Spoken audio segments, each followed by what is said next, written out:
Let's move on. 1 p.m. Eastern, Jacksonville Jaguars, 9-8, 4-5 on the road at the Indianapolis Colts, 4-12, 2-6 at home. We're at Lucas Oil Stadium, Indianapolis, Indiana. There was a time 2 months ago that I was certain at this point I'd be sitting here with future action on the Jags, and I have pumped the brakes a little bit and just wanted to make sure that I talked it out with everybody. Trevor Lawrence MVP also I expect to bet. It has moved. I could have got it at plus 1,700 about mid around the MLB All-Star break. It's now at plus 1,400. The Jags win totals at 9.5 minus 145 to the over. You can obviously get alternate totals if you don't want that minus 145. You can take it to 10.5 at plus money if that's what you'd want. AFC South at minus 160, the AFC at 14-1, and the Super Bowl at 28-1. Let's take a look at the line history here for this one. There's been a big move towards the Jaguars. There's fives almost everywhere. Still 4.5 at Pinnacle, but it's basically a 5. The minus 4.5 is minus 115, and the plus 4.5 is plus 104. Let's take a look at the total. Detroit Lenny just joined the Cappers contest and the Survivors contest. Thank you, Lenny. Can't wait to battle with you all year. Thank you, man. It's so much fun. Thank you for being a part of it, my friend. Thank you. Slatsy says Colts are 113-1 against the spread in their last 15 week 1 games. And Wine Time Sports has a Jaguars Commanders moneyline parlay at minus 105. Gagnon says Colts probably do some strange shit to keep this game interesting. Let's take a look at the total here for this one. Sitting at 45 or 45.5. Pinnacle has moved it to 45.5. This opened at 43.5. That's a big move towards the over, and it's easily explained. I think it's easily explained for the Colts announcing that Anthony Richardson will be their starting quarterback. Let's take a look here. And not that the preseason would give you any confidence in that, but let's take a look at the cash flow for this spot. Jaguars here. Why don't I have it? Sorry. Give me a second here. And here we go. 73% of the tickets and 93% of the cash on the over. That is a lot of money on the over. And from a total side of things, 23% of the tickets, but 36% of the cash is on the Colts. Jaguars are a big public road favorite. Sky Dragon says, look, I know the division sucks, but these prices on Jacksonville assumes they are good. He says they are not. Ron Crawford says, reminds me of KC at Indy last year. Colts cover.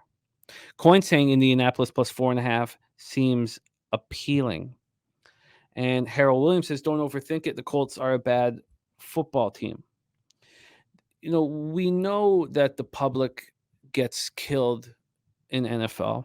We know some books make 90% of their cash off of the NFL season and the public losing.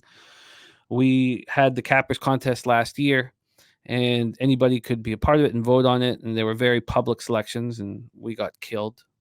This year it's members only, and expect it to be different.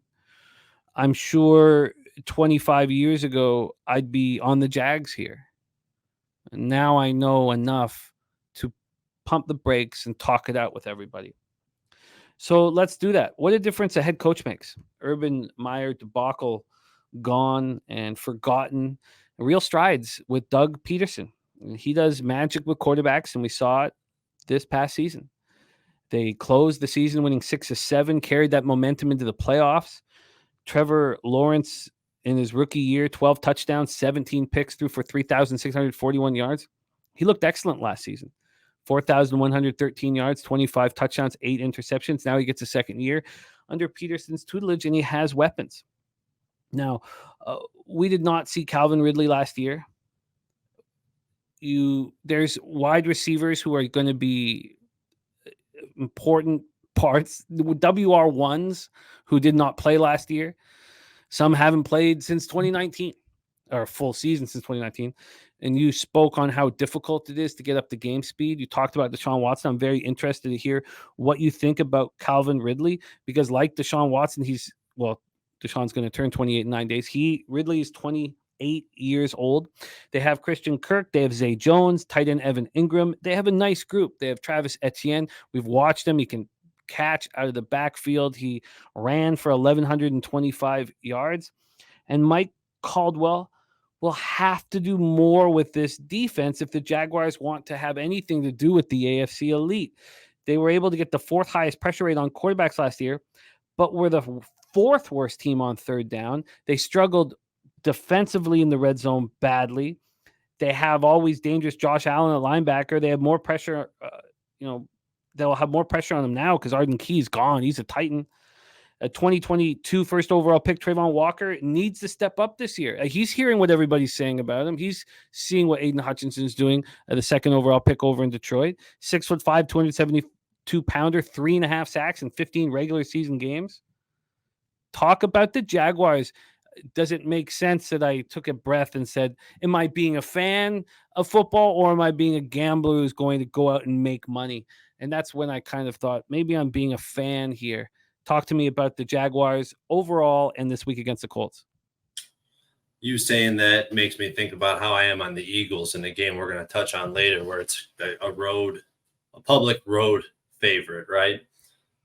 The Jaguars. Last year I was on this team. I was on them to win the division. This is before the season started.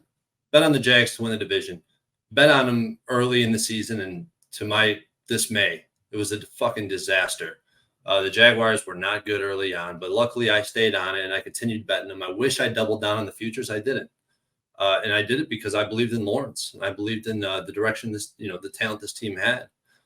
However, this season, I'm very concerned for the Jags. Jags are bad and or got worse in every position group that I value, outside of quarterback, of course, right? Because they have the same quarterback. But the offensive line, defensive line, and the DBs remain the same or got worse year over year. And let's touch on this on the offensive line first. They lost Jawan Taylor, who was their best offensive lineman by far. That definitely downgrades this group. I mean, PFF has him rated as 26th, and I think that's being a little lenient because Trevor Lawrence maybe makes them look a little bit better than they actually are. Calvin Ridley, this guy, to me, after watching how explosive he is, it might be a little easier for a receiver to get back into the swing of things rather than a quarterback, because he dropping back into a pocket and throwing a ball. I can't even explain how hard that is. I've thrown 2 passes in my life. My sophomore year of high school, they just threw me in because we had an injury. It's the most difficult position, so it's a little bit different. But I think Ridley's ready to step in. I mean, we see how explosive this guy is. The history is there for this kid to be great. I think he's going to be. They lost Dwayne Smoot. They lost Arden Key. Those are defensive pieces that I think that they're going to miss. I am not high on this Jaguars team this year, and it sucks to say that because, like you, Jimmy, I'm a fan of this team. And I bet the shit out of them last year. In the playoffs, both games. Had the lucky comeback versus the Chargers. I mean, it made me love them even more. But I can't get behind this team. That's fascinating. And they have the 2 weeks in the UK. It's so funny how you sit with we dominated week 1 last year, and you sit with these games for so long, and it's helpful. It's so helpful. Yeah. I'm telling you, we go back 25 years. What would you have done 25 years ago? What would you have done 10 years ago? Oh, I'd be on the Jags. Just 3 years ago for me, I'd be on the fucking Jags. I'll tell you that right now. Like, no doubt about it. Interesting. So no movement at this point. Let's talk about the Colts here. Their win total at 6.5 minus 125 to the over. AFC South 6-1, AFC 66-1, Super Bowl 125-1 plus 12,500. They're going to try to quickly rebound off a disastrous 2022 campaign, and they've hired former Eagles offensive coordinator Shane Steichen as their head coach. You're going to see Eagles and 49ers coaches all over the NFL, and I expect them all to succeed. You know, when you're part of a winning program, now some spots are going to be more difficult than others, and we'll get into those, but Steichen is the head coach. Can he change Indianapolis is rich history of being terrible in week 1. We had Nuke Worker talk about their numbers. I guess he gave us last 15 years. Since 2014, they're 0-8-1 straight up and 1-7-1 against the spread. They draft Anthony Richardson 4th overall, immediately make him the 21-year-old, the starting quarterback. They should have a very strong offensive line protecting him. But they were so bad in 2022, it's hard for me to believe that this group that's pretty similar to what we saw is just going to be better all of a sudden because they don't have a statue back there. Obviously, Anthony Richardson will be probably easier to protect than Matt Ryan. Quentin Nelson, Ryan Kelly, Braden Smith should all be much better. Star running back Jonathan Taylor begins the year on the reserve PUP list. So if you're on the list, you don't count against the active roster and you must sit out 4 games. The Colts currently have 3 running backs on the active roster, except Zach Moss is working his way back from the broken arm he suffered during training camp. I don't know if he can go. That would leave just Deion Jackson and 5th round pick Evan Hull as available if Moss can't play Sunday. Of course, we'll have the NFL Pub Hub on Sunday, and we'll know all of this information before that pops off. Michael Pittman Jr. will be the go-to receiver for Richardson. Pittman coming off a year saw him make 99 catches for 925 yards and 4 touchdowns. They will need to find a wide receiver to take the double teams off him. They don't have him right now. Gus Bradley is an excellent defensive coordinator. Of course, all of our Pacific Northwest fans will remember his coming to prominence with the Legion of Boom Seahawks team from 2009 to 2012. They were very strong against the run last year. They had 44 sacks. Impressive for a defense that was on the field for way too much. The D loses Yannick Ngakoue. They're going to try to replace him with Niner Samson Ebukam. They have Kwity Paye and DeForest Buckner to rely on. They lose cornerback Stephon Gilmore. They have to pray that Shaquille Leonard's back is going to hold up, and anybody who's backing the Colts will need to wait until the last minute to bet them to ensure that he's on the field. And can this secondary hold up against the Jags? Talk to us about your feeling on the Colts. Take it away. Oh, you're on mute, my man. I appreciate it. Yeah, this Colts team. And I'm going to talk about within the context of this game because I wanted to move on the Colts spread. I mean, I wanted the Colts plus 4.5. I wanted the Colts on a teaser or something of that nature after looking and sitting with this game for so long.